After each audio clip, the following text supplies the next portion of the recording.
What's the feeling like in the dressing room at the moment? I think it's calm. I've said many a times the atmosphere and the team spirit's really good at the moment.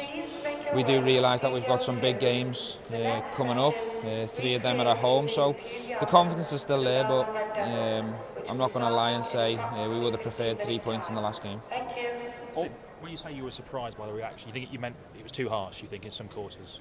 Slightly too harsh, yeah.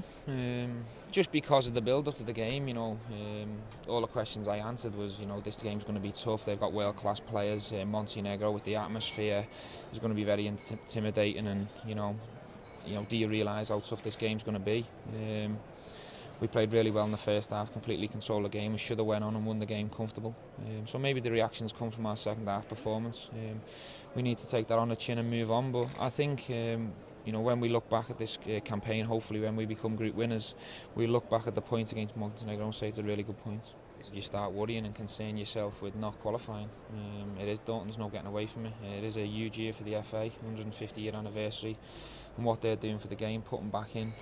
But in amongst that, we've got a really big challenge ahead of us, and that's to qualify for probably the biggest World Cup there's going to be. There's no bigger place to have a World Cup than Brazil, except England, for us players. So we want to be there. We're desperate to be there, and we're going to keep fighting all the way to the end and give it everything we've got to get there. 10, 15 years ago, if you'd have said to me Spain were going to win 3 major tournaments on the row, I wouldn't have believed you, because they were struggling to get past the last 8 of tournaments.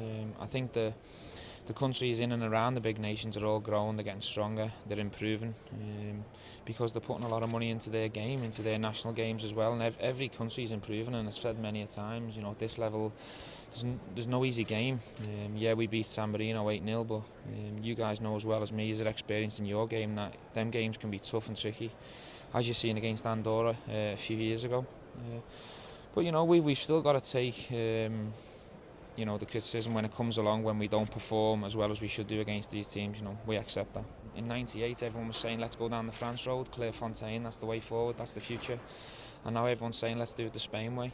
For me, it's important we do it the English way, and we need to address, our own setup from top to bottom, which is what we're trying to do with the, the introduction of St George's Park. And what the FA are trying to do is improve the English game all the way down from bottom to top at every level. So that's the way forward for me, is to do it the English way and have our own way of doing it. You've come along to support the FA, it's the 150th anniversary. The amount of money that goes back in from the FA to the grassroots level, how important can that be for future development?